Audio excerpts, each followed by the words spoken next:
The events in this program are inspired by a true story. Names, dates, and details have been changed. Viewer discretion is advised. On this episode of Bizarre Murders. On the surface, wealthy plastic surgeon James and his homemaker wife Julia are the picture-perfect power couple. But behind closed doors, they both wrestle with personal demons. Who's Miss Triple X? When their marriage hits the rocks, detectives must look for a mysterious plus-size lady. All right. Who's dressed to kill.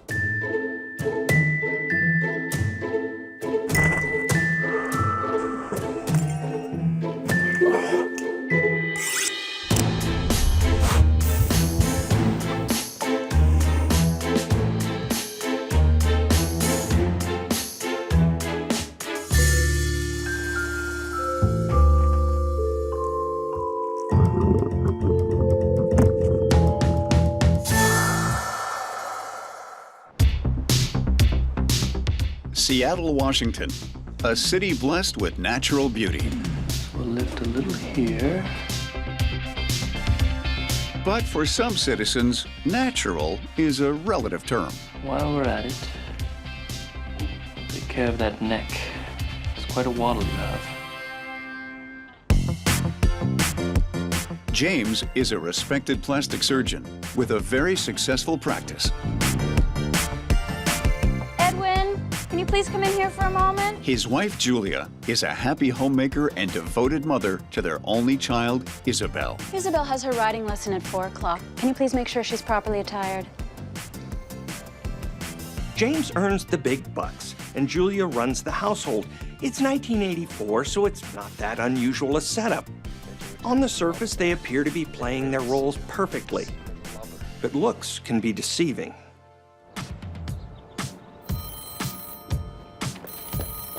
Hello? I don't like to be kept waiting. James has a reputation for being a strict taskmaster. I was in the bathroom. I bet you were taking a bubble bath, getting ready to see your secret lover later. James, please. I've got errands to run. You know, it seems like Dr. James is not just a taskmaster, but controlling and a little bit paranoid. But I guess it comes with the territory. I mean, I might be paranoid if I had to please wealthy and potentially litigious clients. Or could it be he's not paranoid and Julia is actually having an affair? Can you blame her? But there was a time when James wasn't always so in control. As for Julia, she was a free spirit who dreamed of becoming a painter. But she suffered from dramatic mood swings that she managed by self-medicating with Quaaludes and Benzedrine. You gotta be careful with uppers like Benny's and downers like Ludes because you don't want to go up when you need to go down and down when you need to go up. Not that I would know. I mean, back in '77, I'd just bought my first Farrah Fawcett poster. But back to Julia and James. The thing with addicts, even the so-called high-functioning types, is they rely on their fix to get them through the day. The balancing act lasts only so long. Hi, my name is Gail, and I'm an addict. Hi, Gail. Hi, Gail. Julia and James meet at a Narcotics Anonymous meeting.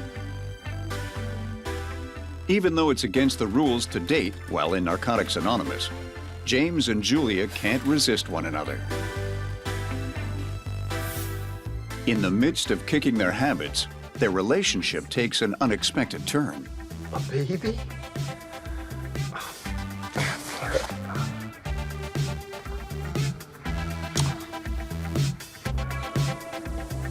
After a shotgun wedding, James opens his own plastic surgery clinic and expects Julia to quit her job and raise their child.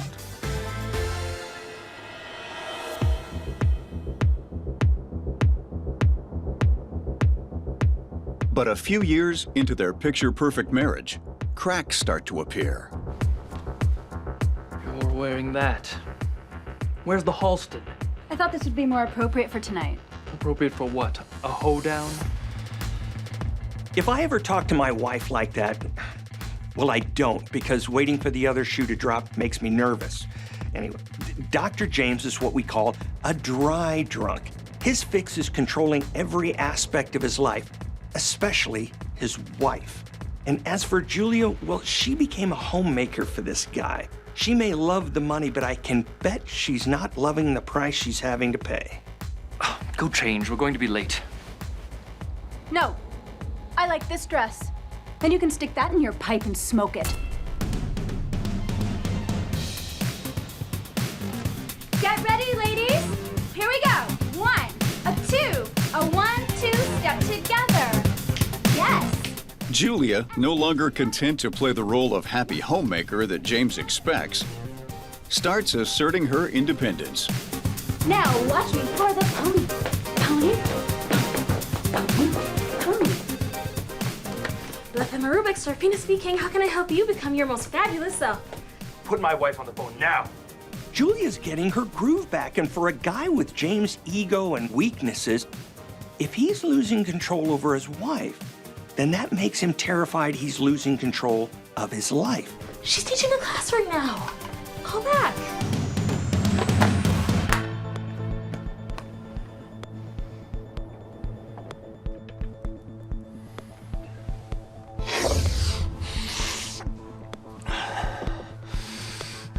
Who's the man? You are the man. Who is the man? You are the man. When someone with James' coping mechanisms, or lack of them, is scared, they don't just run and hide. No, they come out swinging. Well, if it isn't my little Jane Fonda home from another long day of leg lifts. James, your material's getting old. Why don't you do your act for somebody that cares? Are you forgetting who pays your way? James, stop. Or what, you'll leave? I've heard that before, honey. You wouldn't last a minute without my money. And you won't get Izzy. She can do better than a mother who neglects her. You want to play dirty? Careful, because I'm ready to roll around in the mud.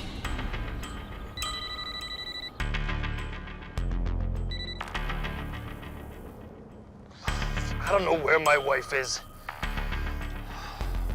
Leave me alone, for Christ's sakes.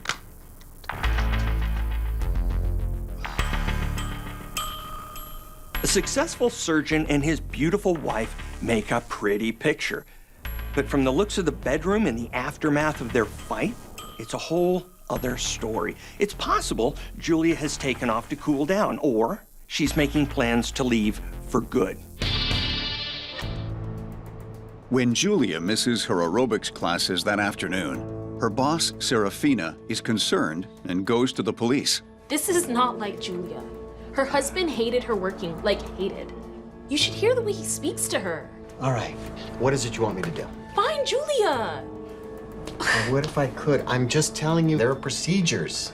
James might be controlling and verbally abusive, but while that's repulsive, it's not enough to open an investigation, yet.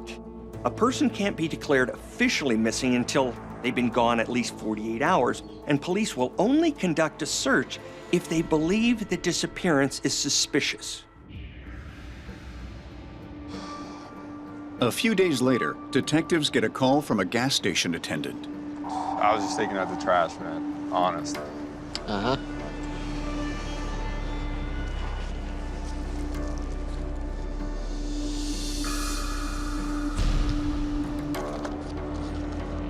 Julia, huh? With 48 hours passed and the discovery of her ID, Julia is now officially considered a missing person. In the same bag as the ID, detectives find rope and nail clippers with what looks like dried blood on them, and an assortment of women's garments, all sized extra, extra large. I know, right? That's a whole lot of woman. Julia is petite, so I'd rule out the wardrobe as being hers, but whoever it does belong to could be involved with her disappearance or has knowledge of her whereabouts. The nail clippers are gonna need to be tested, because if the blood on them is a match to Julia, well, that might be evidence she was taken against her will. But before police go hunting for a Rubenesque mystery woman with colorful taste, they need to start closer to home. the first person they're going to want to talk to is the husband. Detectives want to know why James didn't report Julia as missing. It's not the first time she's done this. Last time she abandoned her car behind a video rental store. Well, how do you explain her ID found with a pile of garments that, shall we say, should have belonged to someone with more generous proportions? Absolutely no idea. All right. We had a fight. I found some used condoms behind the bed, so I confronted her. My guess is she ran away with her new lover.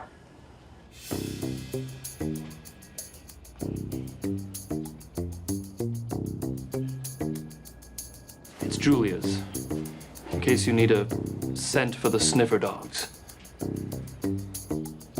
This guy is so caring, it gets me right there. But giving cops your wife's blouse to get a scent for search dogs isn't the weirdest thing I've ever run across during any kind of investigation. In fact, I had this one guy who claimed to have a split personality, only the other personality was a dog. And I don't speak Rottweiler. Well, bits and pieces, but not fluent. So James has answers for all the police's questions, but as a cop, when you've got the scent of something that doesn't feel quite right, you gotta follow your nose and see where it takes you. Detective Falco talks with Serafina, hoping she can shed some more light on Julia's whereabouts. I told you something was up, but you didn't listen. All right. You know what? I'm listening now. I'm all ears. Did she have any secrets? Okay. Look, her husband came to me. He indicated that she might be having something on the side. What? Jimmy Boy's the one with the secrets. Julia told me everything.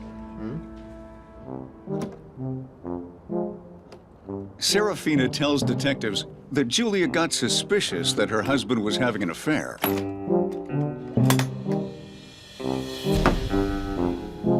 She broke into a chest that James forbade her to touch, looking for evidence.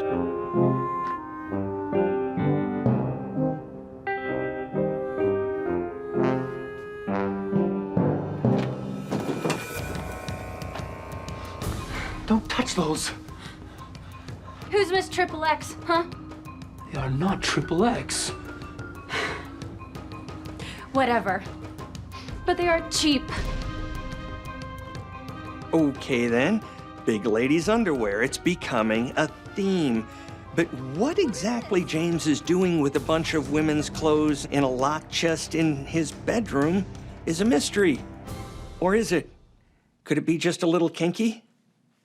Fool denied that he was cheating on her, and he even commanded her to stop breaking into his guilty treasures box.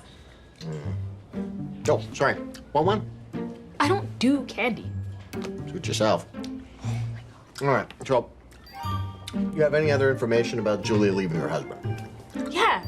Serafina reveals that Julia had been planning her exit for some time, stashing away money and looking for an apartment for her and Isabel.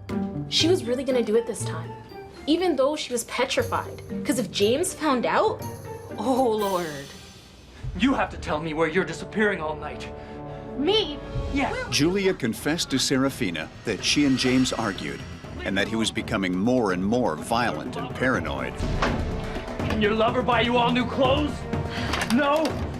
Serafina tells police that Julia couldn't bear the constant threat of abuse and violence. I swear to you, there's no lover! That's gotta smart. And it looked like real silk, too. Julia's adamant she's not cheating, but James is not buying it. But that could be a classic misdirect. If you're the one having the affair, then you go on the offensive to shake any suspicion. All those big lady clothes, they make you wonder, could James have a mistress and they did something to take Julia out of the picture? But until police find Julia, it's only a theory. But then, detectives catch a break. They get a call that a body has been found behind a video arcade that matches Julia's description. The body is officially ID'd as Julia. From the state of decomposition, I'd say Julia has been dead more than a few days. So that puts it right around the time her husband claims she ran off with another guy. Now that they have Julia's body, they need to trace how it got there. And back in '84, when I started in the Bureau, forensics was a lot less high-tech, but the same rules applied. You want to solve a murder, you start with what the body tells you.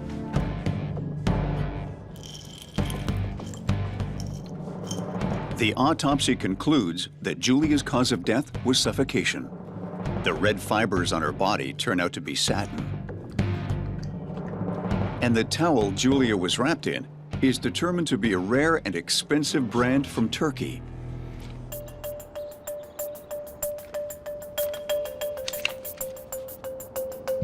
When police search the house, they discover a pillow with a trace of blood on it.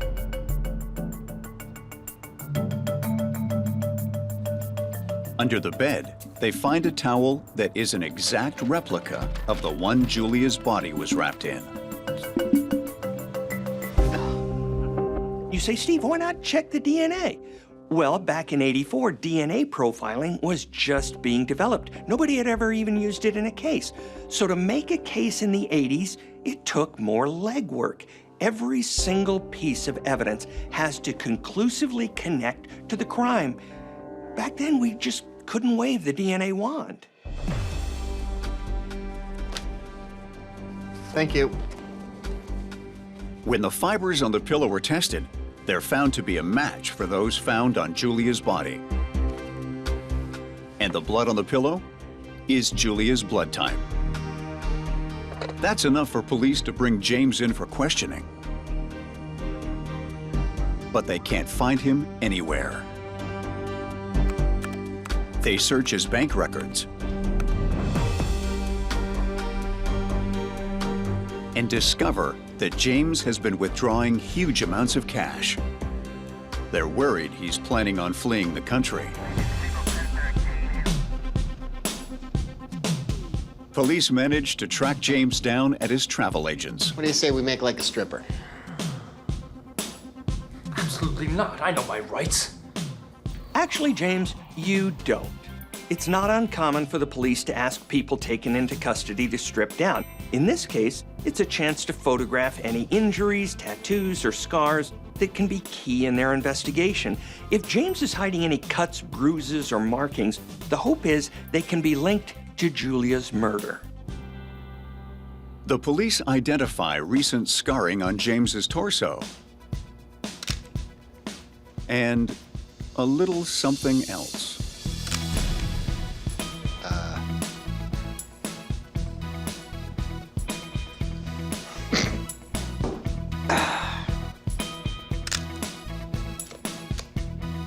Yes, I am the big lady. Oh, you're a big something, James.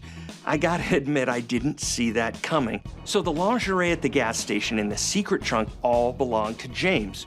My question is, where did he get that little lacy number? It's cute. Not on him.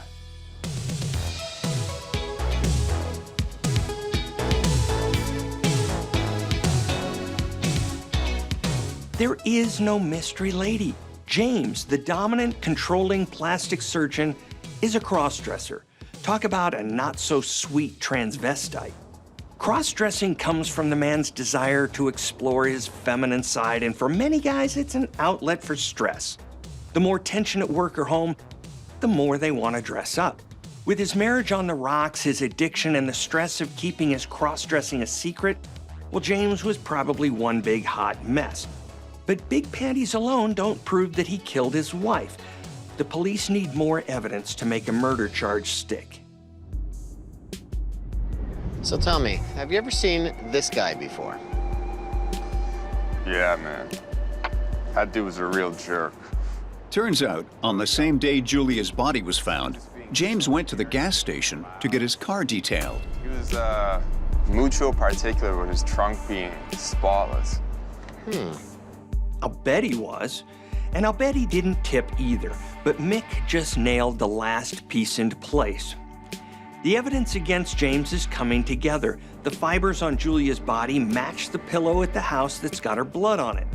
She was wrapped in the exact same towel found in the house. Serafina's statement sets up James' threatening behavior, and Mick puts James at the gas station with his car the day of Julia's disappearance. And I'll bet, just a bet, when they examine the car trunk, they're gonna find more evidence.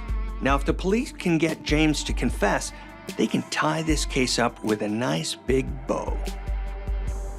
Hello, it's been an hour. What's going on? Finally. Thank you. Though I would have preferred a sparkling water. Oh, would you?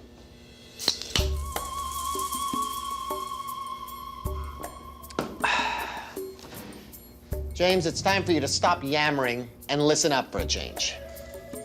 Detective Falco lays out all the evidence they have tying James to Julia's death. We swept the trunk. There are traces of Julia's hair and blood all over it. We got you dead to rights, man. Anything to say? Fine. Yes, I did it. But it was in self-defense. Now, how did he come up with that one? Well, I'll bet James likes to watch cop dramas when he's not doing tummy tucks and facelifts. My money's on Cagney and Lacey. No, Miami Vice. That show was awesome. What about the lingerie? What about the wig? Leave this alone. Tell me, James. Leave it alone. James admits he and Julia were arguing like they always did, but then she got ugly. I know what you are. Don't deny it. How could you? What if people find out? We'll be laughingstocks. Julia, please, I beg you. Julia's reaction to James' big secret is not unusual. This was the early 80s after all, and people were a little bit less accepting about men dressing like women. James' shame at being found out and being rejected by his wife must have been too much for this control freak to bear. I won't let you ruin my life. In fear of his life, James says he acted out of instinct.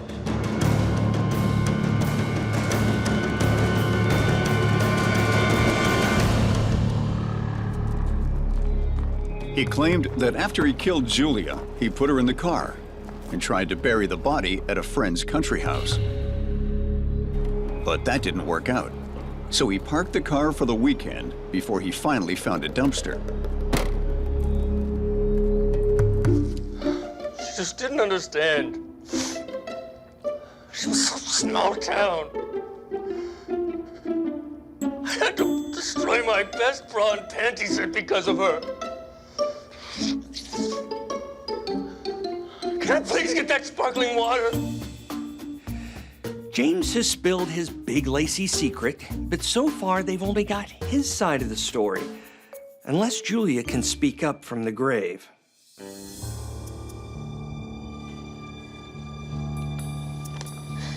Hi, Detective. But evidence from an unexpected source threatens to blow that claim out of the water. Where did you get this? It's from Julia. Julia sent a letter to her boss the day before her death. Turns out, Julia was planning to use the evidence of James' cross-dressing to blackmail him. Apparently, she'd known about his fancy for women's lingerie for a while. She was threatening to blow his cover if he didn't give her a divorce, alimony, and full custody of their child. Blackmail is a really strong motive for murder. His professional reputation was on the line. He was terrified of losing everything: his career, his money, the life he built. And given his control issues, violent behavior, and the deep shame he felt about his cross-dressing fetish, Julia was playing with fire. With the help of the letter, police pieced together what likely happened that night. No, don't go in there. Julia! Julia finally had enough of James's paranoia and abuse and decided to fight back. Blushing bride, French maid. Oh, my favorite. the naughty nurse. Do not touch those. Be my guest. I've got copies. I want a divorce. And if you try to take Izzy away from me, I will not hesitate to use them in court. You think you can threaten me? Julia is counting on James giving in to her threat, but instead, he snaps. Do not lose. Don't you forget it.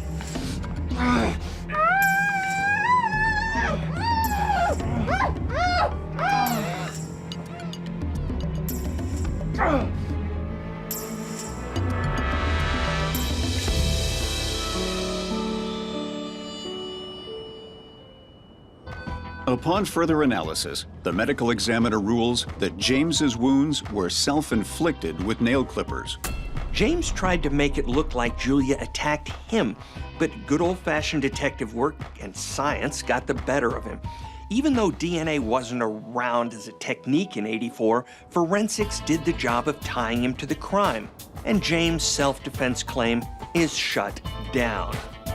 Wonder if he's got a special prison ensemble in his wardrobe. An orange, maybe? James is charged with second-degree murder. But on the way to his first court appearance, James collapses.